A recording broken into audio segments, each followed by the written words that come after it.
যুদ্ধে ইরানকে কি হারাতে পারল যুক্তরাষ্ট্র, নাকি নিজেই পরাজিত হলো লজ্জাজনকভাবে? যে উদ্দেশ্য নিয়ে ইরানে হামলা চালায় যুক্তরাষ্ট্র, তার কোনোটি অর্জন করতে পারেনি দেশটি। উল্টো মধ্যপ্রাচ্যের সাম্প্রতিক যুদ্ধ যেন ইরানকেই আরও শক্তিশালী করে তুলেছে। ইরান যুদ্ধ কি তবে বিশ্বের সামনে এক নজিরবিহীন দৃষ্টান্ত তুলে ধরল?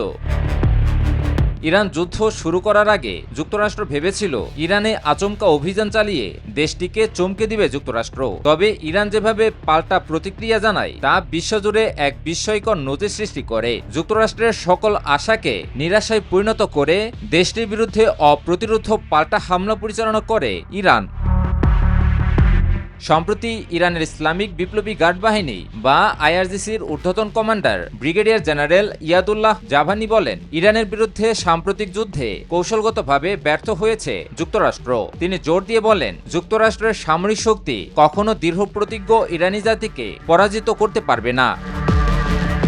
জাভানি জানান, যুক্তরাষ্ট্র এবং তার মিত্ররা ইরানকে নিয়ে ভুল ধারণা পোষণ করেছিল। তারা ভেবেছিল ৪৮ ঘন্টারও কম সময়ের মধ্যে তেহরানকে পরাজিত করতে পারবে। জাভানির মতে যুক্তরাষ্ট্রের সে ধারণাকে ভুল প্রমাণ করে দিয়েছে ইরান। জাভানি আরও উল্লেখ করেন, বিশ্ব বর্তমানে এক অভূতপূর্ব ঐতিহাসিক দৃশ্যের সাক্ষী হতে যাচ্ছে, যেখানে মার্কিন যুক্তরাষ্ট্র তার বিশাল সামরিক, অর্থনৈতিক, প্রযুক্তিগত এবং গণমাধ্যম শক্তি থাকা সত্ত্বেও ইরানকে কোণঠাসা করতে ব্যর্থ হয়েছে। জাভানি বলেন, যুক্তরাষ্ট্রের এই কৌশলগত ব্যর্থতা ইরানের প্রথম বিজয় চিহ্নিত করেছে। অপরদিকে শত্রুপক্ষের প্রাথমিক লক্ষ্য ব্যর্থ হয়েছে।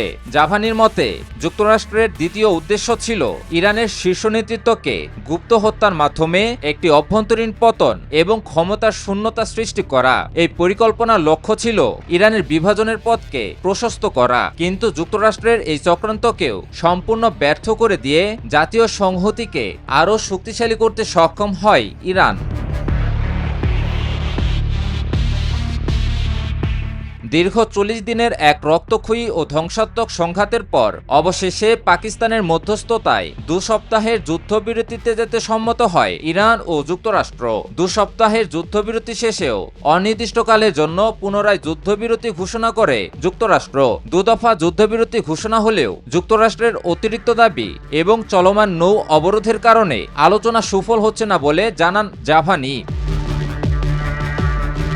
এই প্রেক্ষাপটে একটি ঐক্যবদ্ধ ও অনমনীয় রাষ্ট্র হিসেবে ইরানের উত্থানের বিষয়টি তুলে ধরেন জাভানি। তার মতে সাম্প্রতিক ঘটনা মার্কিন আধিপত্যের পতন এবং ইরানকে কেন্দ্র করে একটি নতুন আঞ্চলিক ব্যবস্থার উত্থানকে নির্দেশ করছে। জাভানি বলেন, ইরানের বিরুদ্ধে পারমাণবিক অস্ত্র অর্জনের চেষ্টার অভিযোগ আনা হয়েছিল, কিন্তু ইরান এখন পারমাণবিক অস্ত্রের চেয়েও একটি বড় শক্তি অর্জন করেছে, আর তা হল হরমুজ প্রণালীর উপর নিরঙ্কুশ নিয়ন্ত্রণ।